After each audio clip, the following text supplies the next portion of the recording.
వసంతవల్లరి వీణులతో వీక్షించండి. వసంతవల్లరికి స్వాగతం. పిల్లలకి వేసవి సెలవులు కదా, అంచేత గత 2 రోజులుగా వినిపిస్తున్న తాతూరు కథలు పుస్తకం నుండి ఇవాళ మరో 3 కథలు వినిపించాలనుకున్నాను. వింటారు కదూ? తాతూరు కథలు పుస్తకాన్ని రాసిన వారెవరో తెలుసా? శ్రీమతి గంటి ఉషాబాల గారు. ఇవాళ నేను మీకు వినిపించబోతున్న 3 కథల పేర్లు ఏమిటంటే, బావిలో బంగారం, అదయ్యాక గోళీల గోల, 3వ కథ టూరింగ్ టాకీస్లో బోరింగ్ సినిమా. విందామా? ముందుగా బావిలో బంగారం వినండి.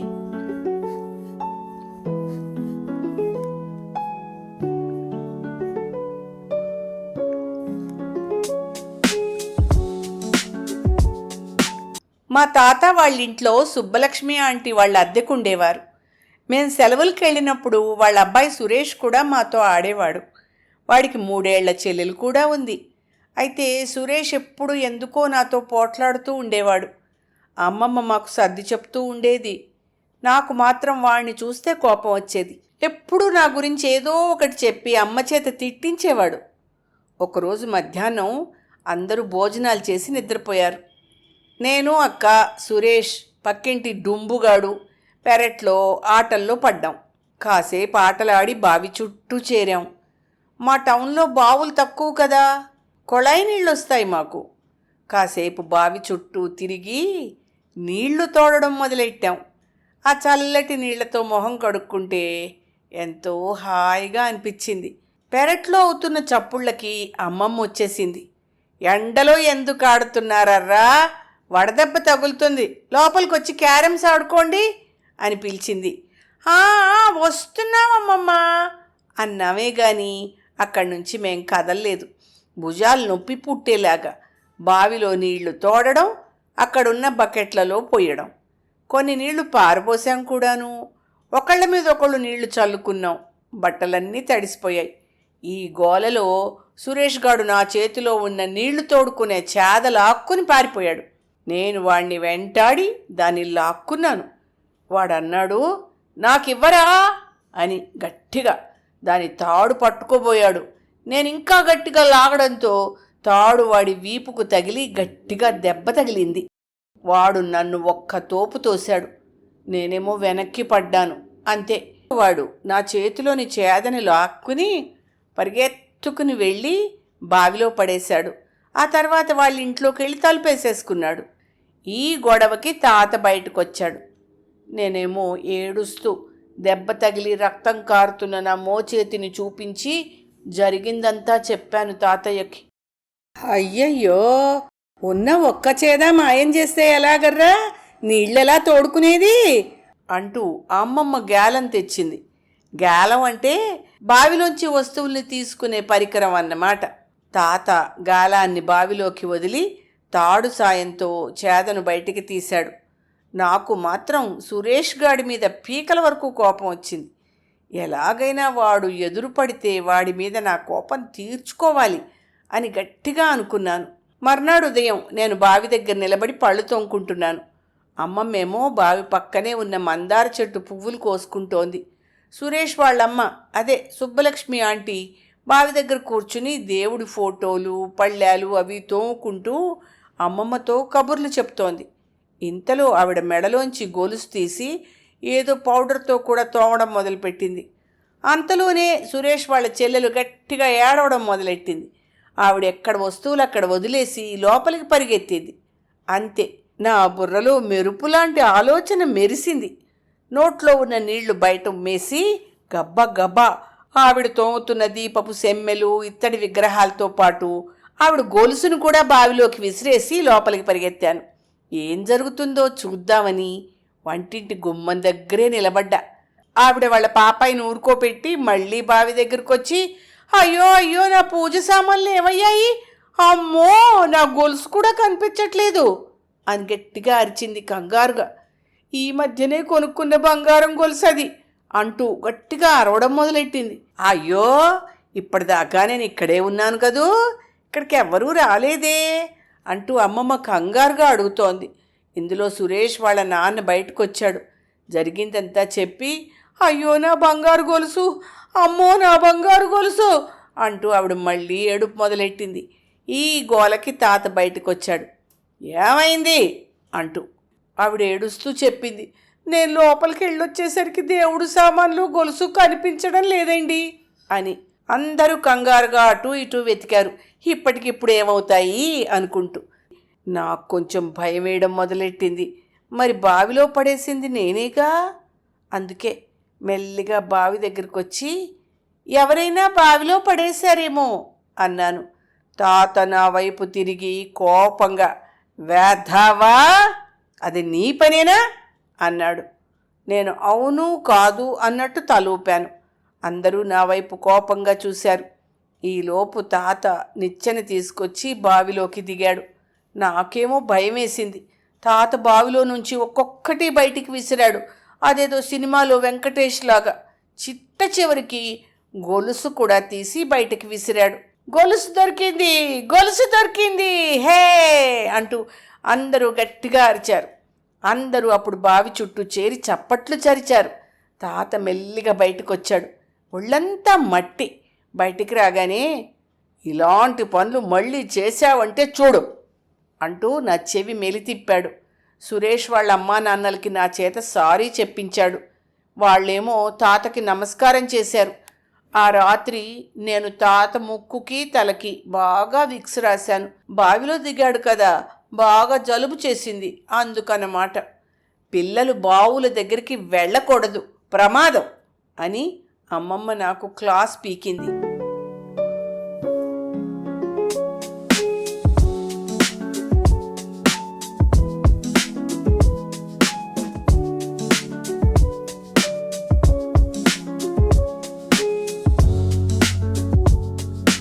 అదర్రా బావిలో బంగారం కథ. ఇప్పుడు ఇంకో ముచ్చటైన కథ. ఈ కథ పేరు గోళీల గోల. వినండి. పెద్దమ్మ చేసే పంచదార గోళీలంటే నాకెంత ఇష్టమో. ఎప్పుడు తాతూరు వచ్చినా మా పెద్దమ్మ చేత చక్కెర గోళీలు అడిగి మరీ చేయించుకు తినేవాడిని. చేసిన గోళీలన్నీ పెద్ద డబ్బాలో ఎవ్వరికీ తెలియకుండా దాచేసేది అమ్మమ్మ. తెలిస్తే ఇట్నుంచి అట్నుంచి వచ్చి తినేస్తామని. అయినా అమ్మమ్మ డబ్బా ఎక్కడ దాచిందో నేను కనిపెట్టేసేవాణ్ణిగా. అమ్మమ్మ పెరట్లో మందార పూలు కోయడానికి వెళ్ళినప్పుడు గబుక్కున అలమరా చక్క ఎక్కేసి గుప్పెడు గోళీలు జేబులో వేసుకుని ఏమీ ఎరగనట్టు బయటికి పరిగెత్తేవాణ్ణి. ఓసారి కంగారులో అలమరా తలుపు వేయడం మర్చిపోయాను. అయ్యో, అలమరా తలుపు వేయడం మర్చిపోయానా? ఈ మధ్యన ఏమిటో మతిమరుపు ఎక్కువైపోతోంది అనుకుంటూ అమ్మమ్మ తలుపు గడియ పెట్టుకుంది. ఇలా రోజు గుప్పెడు పంచదార గోళీలు డబ్బాలోంచి మాయం చేసేవాణ్ణి. అప్పుడప్పుడు అక్క కూడా నాతో పాటు గోళీల దొంగ అయిపోయేదిలేండి. ఓ రోజు సాయంత్రం పూట తాత, కాస్త తీపి తినాలనుంది, ఏమైనా పెట్టు అని అమ్మమ్మని అడిగాడు. అబ్బా, మీకు షుగర్ కదండి అంది అమ్మమ్మ. అప్పుడప్పుడు తింటే పర్వాలేదులే, రేపు ఇంకో రౌండ్ వాకింగ్కి వెళ్తాను కదా అన్నాడు తాత. సరేనంటూ లోపలికి వెళ్ళింది అమ్మమ్మ. డబ్బా ఖాళీగా ఉందేమిటి? గోళీలన్నీ అయిపోయాయి. ఏరా, ఇది నీ పనేనా? కోపంగా నా వైపు చూస్తూ అంది అమ్మమ్మ. ఏమో, నువ్వెక్కడ పెట్టావో నాకేం తెలుసు అన్నాను తడబడుతూ. నీకెందుకు తెలీదు? ఎప్పుడో చూసుంటావు. ఇలాగైతే రోజు కొత్త తాయిలాలు నేను ఎక్కడి నుంచి తేనర్రా అంటూ విసుక్కుంది. అక్కడి నుంచి తప్పించుకోవడానికి, తాత, నేను గోళీలాట ఆడుకుంటాను, బజార్ నుంచి గోళీలు తెచ్చిపెట్టవు అన్నాను. రౌడీ వెధవలా గోళీలాట, చక్కగా చందమామ చదువుకో అన్నాడు తాతయ్య. చందమామలన్నీ చదివేశాను తాత. పక్కింటి రమేషు డుంబుగాడు కూడా ఆడుతున్నారు. నాకు గోళీలు కావాలి గట్టిగా అన్నాను. అమ్మమ్మ పంచదార గోళీల గొడవ మర్చిపోయేలాగా. మళ్ళీ 2 రోజుల్లో వాళ్ళ ఇంటికి వెళ్ళిపోతాడు కదండి, ఏదో చిన్నపిల్లాడు, తెచ్చిద్దురు నా బుగ్గలు ముద్దాడుతూ అంది అమ్మమ్మ. లవ్ యూ అమ్మమ్మ అన్నాను అమ్మయ్య అనుకుంటూ. సాయంత్రం తాత బజార్ నుంచి రాగానే అడిగాను, గోళీలు తెచ్చావా తాత అని. తెచ్చాను అంటూ తాత ఒక చిన్న డబ్బా నా చేతిలో పెట్టాడు. ఇవేం గోళీలు అన్నాను నిరాశగా. అవి గోళీలేరా, చైనీస్ చక్కెర అంటారు. ఈ ఆటని బయట ఎండలో ఆడకుండా ఇంట్లోనే ఆడుకుంటారు. నువ్వు అక్క చక్కగా ఆడుకోవచ్చు అన్నాడు తాతయ్య. అయిష్టంగానే వాటిని విప్పి చూశా. రంగుల బోర్డు, బోలెడన్ని గోళీలు భలే నచ్చేశాయి నాకు. పంచదార గోళీల సంగతి మర్చిపోయి ఈ గోళీలాటలో పడ్డాం నేను, అక్క. అమ్మమ్మ ఏదో పని మీద హాల్లోకి వచ్చి చిందరవందరగా మేము ఆడి పాడేసిన గోళీల మీద కాలు వేసి జారి పడబోయింది. అమ్మా అని గట్టిగా అరిచింది. వెనకనే ఉన్న పెద్దమ్మ అమ్మమ్మని పడిపోకుండా పట్టుకుంది. ఏంట్రా ఇల్లంతా గోళీలు పడేశారు, పడిపోయి ఉంటే నా కాలు చెయ్యి విరిగిపోయేవి. ఇవన్నీ తీసి డబ్బాల్లోకి ఎత్తండి మళ్ళీను. అబ్బబ్బబ్బబ్బా, ఈ గోళీలు తీసి ఆడారంటే చూడండి ఏం చేస్తాను అంటూ భయపెట్టింది అమ్మమ్మ. కోపం చూసి భయపడ్డాం మేము. అసలే తాతకి పంచదార గోళీలు తప్పితే ఈ గోళీలంటే ఇష్టం లేదు. గోడవతల విసిరేసినా విసిరేస్తాడు అనుకుంటూ బుద్ధిగా నేల మీద పడున్న గోళీలన్నీ ఎత్తి డబ్బాలో సర్దేశాం. మధ్యాహ్నం పూట అందరూ నిద్రపోతున్నప్పుడు అక్కయ్య గోళీలాట ఆడదామా అంది నెమ్మదిగా. వద్దు, అమ్మమ్మ కోప్పడిందిగా అన్నా నేను. ఏం పర్వాలేదు, అందరూ నిద్రపోతున్నారుగా అంటూ గోళీల డబ్బా తీసింది అక్క.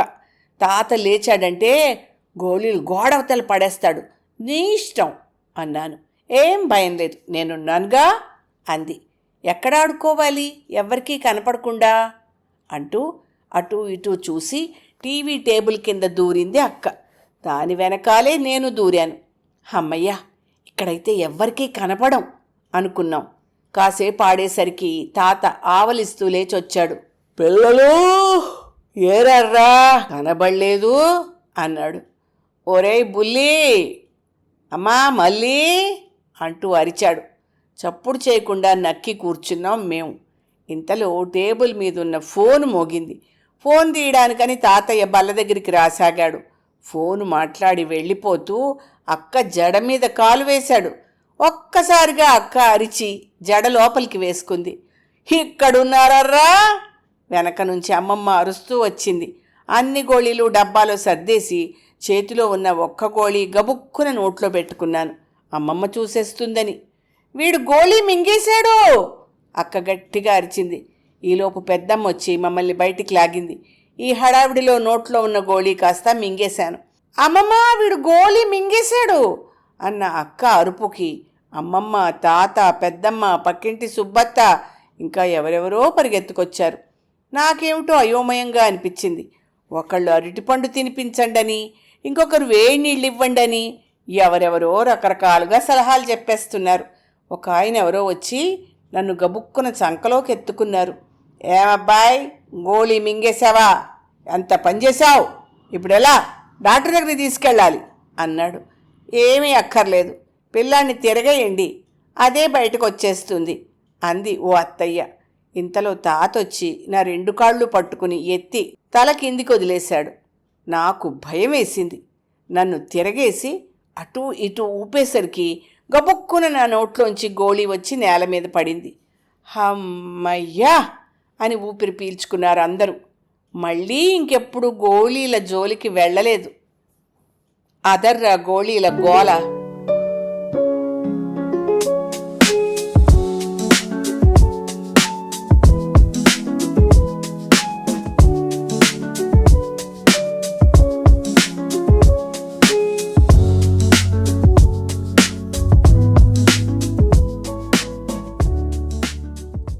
ఇప్పుడు ఇంకో కథ విందామే.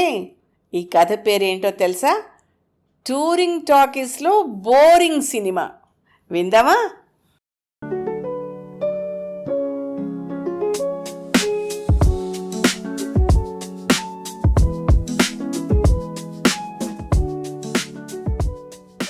ఈసారి వేసవి సెలవులకు వచ్చినప్పుడు కొత్తగా వచ్చిన సినిమాకి తీసుకెళ్ళమని తాతని అడిగాం. మేము అడిగిన వెంటనే మా కోరికలు తీర్చేస్తే మా తాతయ్య తాత ఎందుకు అవుతాడు? ఏముందిరా, ఇప్పుడు వచ్చే సినిమాల్లో ఓ హీరో, ఓ హీరోయిను, 4 పాటలు, 3 డాన్సులు, 4 ఫైటింగులు, ఇంతే కదా. హాయిగా నీడ పట్టున ఇంట్లో కూర్చుని ఆడుకోండి, ఎండల్లో ఎక్కడికెడతాం అంటూ తాతయ్య అడ్డం పెట్టాడు. నువ్వు తీసుకెళ్ళకపోతే పక్కింటి రమేష్ వాళ్ళతో వెళ్తాను తాత అని అక్క అడిగింది. ససేమిరా వెళ్ళొద్దు అన్నాడు తాత. ఇంతకీ ఆ సినిమా ఏ సినిమా హాల్లో ఆడుతోందే అడిగాడు. ఇక్కడే లీలామహల్లో ఉత్సాహంగా చెప్పింది అక్క. ఏరా, మీ ఊళ్ళో ఎన్ని రోజులకోసారి మీరు సినిమాకి వెళ్తారు అడిగాడు తాత. కనీసం నెలకొక్కసారైనా చూస్తాం. మా ఇంటికి దగ్గరలో బోల్డ్ అన్ని సినిమా హాళ్ళు ఉన్నాయిగా ఉత్సాహంగా చెప్పాను. సరే సరే, మీరెప్పుడూ ఏసీ సినిమా హాల్లోని సినిమాలు చూస్తారా అడిగాడు తాత. అవును, పెద్ద పెద్ద ఏసీ సినిమా హాల్స్లోనే చూస్తాం అని చెప్పాను. ఈసారి టూరింగ్ టాకీస్లో మంచి సినిమా చూపిస్తాను మీకు, సరేనా అని తాతయ్య అనగానే, ఓ సరే సరే అంటూ నేను అక్క చప్పట్లు కొట్టాం. తాత, ఈరోజు మధ్యాహ్నం మ్యాట్నీకి వెళ్దామా అడిగాను తాతని. ఆ సినిమా 3ంటికి మొదలవుతుంది. త్వరగా అన్నాలు తినేసి తయారుగా ఉండండి. బజార్లో చిన్న పనుంది, నేను వెళ్ళొస్తాను అన్నాడు తాత. అవును, మధ్యాహ్నం 3ంటికి సినిమా అయితే ఇప్పటి నుంచి అన్నాలు తినేయడం దేనికి? నీ టీవీఎస్ మీద ఇట్టే వెళ్ళిపోతాం కదా అంది అక్క. ఈ సినిమా హాల్కి వెళ్ళాలంటే ఎడ్ల బండి మీదే వెళ్ళాలర్రా, మన టీవీఎస్ బండి వెళ్ళదు. అయినా ఆ సినిమా చాలా పెద్దది అన్నాడు తాత. సినిమా పెద్దదైతే త్వరగా మొదలు పెట్టాలి కానీ ఇంత ఆలస్యంగా ఏమిటి? నా బుర్రకి తట్టిన డౌట్ సందేహం అడిగాను. ఒరేయ్, సినిమా హాల్ మన ఊళ్ళో కాదురా, పక్క ఊళ్ళో. ప్రశ్నలు తర్వాత అడుగుదువు కానీ అమ్మమ్మ వంట అయిందేమో కనుక్కోండి అన్నాడు తాత. ఏమిటో తాత ప్లాను నాకు అర్థం కాలేదు. సినిమాకే తీసుకెళ్తాడంటావా అక్కని అడిగాను. ఏమో, తీసుకెళ్తానంటున్నాడుగా, చూద్దాం అంది అక్క. భోజనాలు అయ్యాక నీట్గా తయారయ్యాం. ఇంటర్వెల్లో తినడానికి అమ్మమ్మ జంతికలు సున్నుండలు కట్టించింది. అయ్యో, ఇవన్నీ ఎందుకమ్మమ్మా, అక్కడ మేము సమోసా కోక్ అవన్నీ కొనుక్కుంటాంగా అన్నాను. అప్పుడు అమ్మమ్మ, కొనుక్కుందురు కానీ ఎందుకైనా మంచిది ఇవి కూడా దగ్గర ఉంచుకోండే అంది. సరేనంటూ ఇష్టంగానే ఆ సంచి అందుకున్నాం. ఇక బయలుదేరే వరకు ఆ టూరింగ్ సినిమా గురించి కలలు కంటూ, ఇప్పుడిప్పుడే కొత్తగా మా ఊళ్ళో కడుతున్న ఐమాక్స్ లాగా ఉంటుందా, అంతకంటే పెద్దదా, అందుకేనేమో తాత ఇంత దూరం తీసుకొస్తున్నాడు. ఇలా రకరకాలుగా కలలు కంటూ ఆనందపడిపోతున్న కాసేపటికి ఇంటి ముందు బండాగింది. ఈ బండెందుకమ్మమ్మా, తాత బండి మీదే కదా మేము వెళ్ళేది మళ్ళీ అమాయకంగా అడిగింది అక్క. ఏమోనే, మిమ్మల్ని ఎడ్ల బండి ఎక్కించాలని మీ తాత కోరిక, వెళ్ళిరండి అంది అమ్మమ్మ అదోలా నవ్వుతూ. బండివాడు బండిలో గడ్డి పరిచి దానిమీద గోనెగుడ్డ కూడా పరిచాడు. నన్ను అక్కని ఎత్తి కూర్చోబెట్టాడు. లోపల ఇంకో 2 మా వయసు పిల్లలే ఉన్నారు. తాత, నువ్వు కూర్చోవా అరిచాను, బండి కదులుతోంది కదా అని. నేను మీ వెనకాలే వస్తానర్రా, నా టీవీఎస్ బండి మీద వస్తాను, మీరు కదలండి. మోసం అన్నాను కోపంగా. బండి బయలుదేరింది. తాతూరు దాటింది. తాత తన టీవీఎస్ బండి మీద మా వెనకాలే వస్తున్నాడు. కాసేపు సరదాగానే అనిపించింది, కానీ ఎప్పటికీ సినిమా టాకీస్ రాదు. బండి కుదిపేస్తోంది. మట్టి రోడ్డు, అన్నీ గుంతలే. ఇప్పటిదాకా వెళ్ళిన స్పీడ్ కూడా తగ్గిపోయి నెమ్మదిగా నడుస్తోంది. అప్పుడప్పుడు బండి చక్రాలు గుంతల్లోకి పడి లేస్తున్నాయి. ఆ కుదుపులకి పడుతున్నాం. కింద పరిచిన గడ్డిలో ఏముందో తెలియదు కానీ ముళ్ళు గుచ్చుకున్నట్టే గుచ్చుకుపోతున్నాయి. ఈసారి బండి చక్రం పెద్ద గోతిలో పడిపోయింది. నేను ఎగిరి ముందు కూర్చున్న అబ్బాయి ఒళ్ళో పడ్డాను. వాడేమో, ఎటహే, ఎప్పుడు బండి ఎక్కలేదా, అలా ఎగిరెగిరి పడుతున్నావు అన్నాడు చిరాగ్గా. ఎక్కలేదేహే, అయితే ఏంటట అంటూ నేను వాడితో యుద్ధానికి దిగాను. ఇంతలో బండి తోలేవాడు కలగజేసుకుని, మనూరు దొరబాబు గారు మనోడు, రా, ఏంటి అనకు బాబు అన్నాడు. ఇంతలో ముందుకెళ్ళిన తర్వాత మళ్ళీ వెనక్కి వచ్చాడు తాత. బండి తాత, మా తాత ఇద్దరూ కలిసి గుంతలో పడ్డ బండి చక్రాన్ని బయటికి లాగారు. అప్పుడు మా ప్రయాణం మళ్ళీ మొదలైంది. ఏరా, మనం సినిమాకే వెడుతున్నావా, లేకపోతే చంద్రమండలానికి బండి మాట్లాడాడా తాత అంది అక్కయ్య కళ్ళెగరేస్తూ. కాదే, టూరింగ్ టాకీస్ అన్నాడు కదా, అంటే మనూళ్ళో సినిమా టాకీస్ లాంటిదేగా అన్నాను అమాయకంగా. కుంటి ఎద్దు మొత్తానికి మమ్మల్ని ఒక రేకుల షెడ్డు ముందు దింపింది. దిగండి దిగండి, ఆలొచ్చిందే అన్నాడు బండివాడు. ఏంటిది, సినిమా హాలా? కోళ్ల ఫారంలా ఉంది అంది అక్క. కాదమ్మాయి గారు, ఇదే వినాయక సినిమా హాలో అన్నాడు బండివాడు. నిజమే అన్నట్టు చూశాం. మా తాత టీవీఎస్తో సహా ఆ రేకుల షెడ్డు ముందున్న చెక్కగేటు దగ్గర ఆగడం చూసి. ఇదేం సినిమా హాలు అనుకుంటూ బండి దిగబోతుంటే ఎద్దు పేడ వేసింది. అది నా కాళ్ళ మీద పడింది. చీ చీ అనుకుంటూ పైన ఉన్న వాల్ పోస్టర్ కేసు చూశాను. కూడబలుక్కుని చదివా. నేను ఇంగ్లీష్ మీడియం కదా, తెలుగు అంత బాగా చదవడం రాదు. కీలు కీలు అని తడబడుతూ ఉంటే అక్క పూర్తి చేసింది. కీలు గుర్రం అని. ఇది సినిమా పేరు. అదేంటక్క, ఇప్పుడు ఎడ్ల బండి మీద కదా వచ్చాం, మరి గుర్రం ఎక్కి ఎక్కడికి వెళ్ళాలి అన్నాను. అక్క పక్కున నవ్వేసింది. ఈ సినిమాలో ఎవరు యాక్ట్ చేశారు? ఒక్కరి మొహం కూడా మనకి తెలీదు అన్నాను. ఇంతలో తాతయ్య 2 టిక్కెట్లు తెచ్చి నా చేతిలో పెట్టాడు. మరి నీకో అన్నాను. నాకు ఊళ్ళో పనుందర్రా, చూసుకుని వస్తాను, మీరు చూస్తూ ఉండండి, అయిపోయేసరికల్లా నేను వస్తాను అంటూ వెళ్ళిపోయాడు. బిక్కుబిక్కుమంటూ లోపలికి వెళ్ళాం. లోపల కూర్చోడానికి కుర్చీలు కనిపించలేదు. నేలంతా ఇసుక పోసింది. పైన మాత్రం కుర్చీలున్నాయి. అయ్యో, మనం తప్పెంట్రీలోకి వచ్చామేమో అనుకుంటూ గుమ్మం దగ్గరున్న అబ్బాయికి టిక్కెట్టు చూపించాం. మీరు కరెక్ట్గానే వచ్చారు, ఇక్కడే మీరు కూర్చోవాలి, కుర్చీలు బెంచీలు ఇక్కడ ఉండవు, ఇది నేల టిక్కెట్టు, వెళ్ళి కూర్చోండే అన్నాడు. ఇద్దరం తెల్లమొహం వేసి ముందు వరుసలోనే కూర్చున్నాం. కిందున్న ఇసుక గుచ్చుకుంటోంది. తాత మా మీద ఎలా పగ తీర్చుకుంటున్నాడో అనుకున్నాం. మా ముందే సినిమా తెర. వెనక్కి తిరిగి చూశాను. కాస్త దూరంలో బెంచీలు, ఆ పైన గోద్రేజ్ కుర్చీలు ఉన్నాయి. పళ్ళు కొరుక్కున్నాను. అమ్మ తాత, నేల టిక్కెట్టు, ఈ రేకుల డబ్బా హాలు, ఎడ్ల బండి, ఇలా మా మీద పగ తీర్చుకుంటావా అని సణుక్కున్నాను. ఏమిట్రా గొణుక్కుంటున్నావు అంది అక్క. ఇంతలోనే నమో వెంకటేశ అంటూ పాట మొదలైంది. పొలోమంటూ బోలెడు మంది తోసుకుంటూ లోపలికి వచ్చేశారు. అంతా గోలగోలగా ఉంది. కిందనున్న ఇసుకంతా పైకి లేచింది. చుట్టలు కాల్చేవాళ్లు గుప్పు గుప్పుమని పొగ వదులుతున్నారు. పొగ తాగడం నేరము అని తెర మీద పడింది. అయినా ఎవ్వరూ పట్టించుకోవట్లేదు. ఎవరి చుట్టలు వాళ్ళు కాల్చేస్తున్నారు. నాకు కడుపులో తిప్పినట్టయింది. మా తలల మీదంతా పొగ కమ్మేసింది. ఇంతలో మొత్తానికి సినిమా మొదలైంది. నేనెప్పుడూ బ్లాక్ అండ్ వైట్ సినిమా చూడలేదు. ఏమిటో ఈ సినిమా అంతా కళ్ళు మసకలు మసకలు కమ్మినట్టుగా ఉంది. ఒక్క మాట కూడా అర్థం అవట్లేదు. అది అసలు తెలుగు సినిమాయేనా అని అడిగాను అక్కని. ఏమోరా, నాకు అదే తెలియట్లేదు. సరేలే చూద్దాం అంటూ అమ్మమ్మ ఇచ్చిన సంచిలోంచి పప్పుండలు తీసి ఇచ్చింది. అవి మెల్లిగా నవ్వులుతున్నాం. నిద్ర కూడా వచ్చింది. ఈలోపు 4 అంకె తెర మీదకు వచ్చి సినిమా ఆగిపోయింది. ఓ గుడ్డి లైట్ వెలిగింది. అప్పుడే సినిమా అయిపోయిందా అన్నాను పక్కన కూర్చున్న కుర్రాడితో.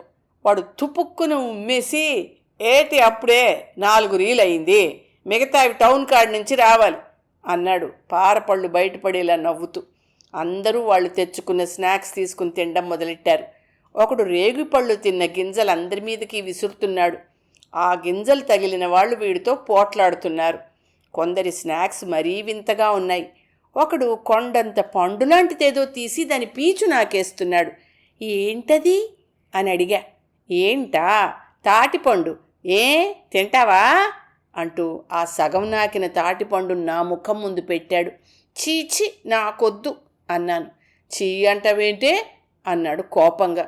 సారీ సారీ అన్నా అని మెల్లిగా పక్కకి తప్పుకున్నాను. ఇంకొకడేమో పొడుగ్గా కర్ర ముక్కల్లా ఉన్నాయి, వాటిని తేగలంటారట, అవి ముక్కలు చేసి తింటావా అన్నాడు భయపడుతూ. వద్దొద్దొద్దు అన్నాను. ఒరేయ్, నా పక్కన కూర్చున్న ఆంటీని చూడు అంది అక్క. ఆ ఆంటీ చూడరా, తల్లో ఎన్ని పూలు పెట్టిందో, ఆ వాసనకి నా కడుపులో తిప్పేస్తోంది అంది వికారంగా ముఖం పెట్టి. పక్కకి చూశా. మొత్తం కడియం నర్సరీలో పూలన్నీ ఆవిడ తల్లోనే ఉన్నాయి. నాకు వాటి పేర్లు తెలియదు మరి. అన్ని పూల వాసనలు ప్లస్ బోనస్గా చెమట వాసన కలిపి నాకు కూడా కడుపులో తిప్పడం మొదలెట్టింది. అయ్ బాబోయ్, ఇందాక చుట్టలే అనుకున్నాను, ఇప్పుడు కొత్త రకంవి కూడా వచ్చి చేరాయి. వాటిని బీడీలంటారని నా పక్కనున్న అబ్బాయి చెప్పాడు. అలా అష్టకష్టాలు పడుతూ 4 రీళ్లకోసారి ఇంటర్వెల్ ఎంజాయ్ చేస్తూ లోపల ఉండలేక, బయటకొస్తే ఇంటికి ఎలా వెళ్ళాలో తెలియక, ఏడవలేక నవ్వలేక మొత్తానికి సినిమా అయిందనిపించాం. ఇంకో విషయం, సినిమా మధ్యలో తల్లో పూలాంటి కూతురు అమ్మా ఒంటీలు అని చిటికిన వేలు చూపించింది. సినిమా అయితా ఉంటే ఎక్కడికి తీసుకెళ్తానే, ఎక్కడ పోసేయి అంది ఆవిడ. నాకు వాంతొచ్చినంత పని అయింది. సినిమా అవగానే గబగబా బయటకొచ్చాం. తాత టీవీఎస్ బండి పట్టుకుని రెడీగా ఉన్నాడు. నేను అక్క పరిగెత్తుకుంటూ వెళ్ళి తాత కాళ్ల మీద పడిపోయాం. మమ్మల్ని క్షమించు తాత, దుర్యోధనుడి మీద ఒట్టు, పోనీ జాంబవంతుడి మీదైనా ఒట్టు, ఇంకెప్పుడు నిన్ను సినిమాకు తీసుకెళ్ళమని అడగనే అడగం. ముక్తకంఠంతో కన్నీళ్లు కారుతుండగా చెప్పేశాం. మీకు టూరింగు టాకీసు చూపిద్దామని తీసుకొచ్చానర్రా అన్నాడు తాత. మేము సినిమాకి వెడతామని ఉత్సాహంగా తయారవుతుంటే అమ్మమ్మ అదోలా ఎందుకు నవ్విందో కొంచెం కొంచెంగా అర్థమైంది అప్పుడు.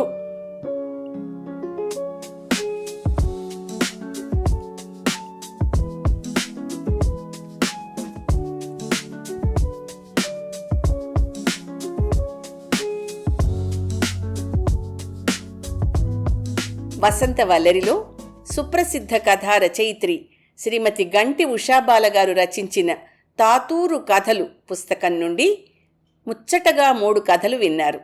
ఆ కథలేమిటో గుర్తు చేయనా? బావిలో బంగారం, గోళీల గోల, టూరింగ్ టాకీస్లో బోరింగ్ సినిమా. బాగున్నాయి కదూ?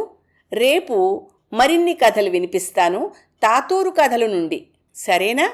వసంత వల్లరిలో ఇవాల్టి కార్యక్రమం మీకు నచ్చిందని ఆశిస్తున్నాను. అందుకే లైక్ చేసి మీ మిత్రులకు బంధువులకు లింక్ను షేర్ చేసి మీ అమూల్యమైన అభిప్రాయాన్ని నాకు కామెంట్ బాక్స్లో తెలియచేయమని, వసంత వల్లరికి సబ్స్క్రైబ్ చేయమని విన్నవించుకుంటూ మీ వసంతలక్ష్మి అయ్యగారికి సెలవు మరి. Thank you. వసంత వల్లరి మిత్రులు, శ్రేయోభిలాషులు, వీక్షకులు, శ్రోతలు అందరికీ ఒక విజ్ఞప్తి. గతంలో లాగానే ఎప్పటికప్పుడు నా కథలను విని స్పందన తెలియచేయమని కోరుతూ, నేను చదివిన కథ మీకు బాగా నచ్చినట్టయితే తప్పకుండా హైప్ ఆప్షన్ నొక్కి నన్ను ప్రోత్సహిస్తారు కదూ.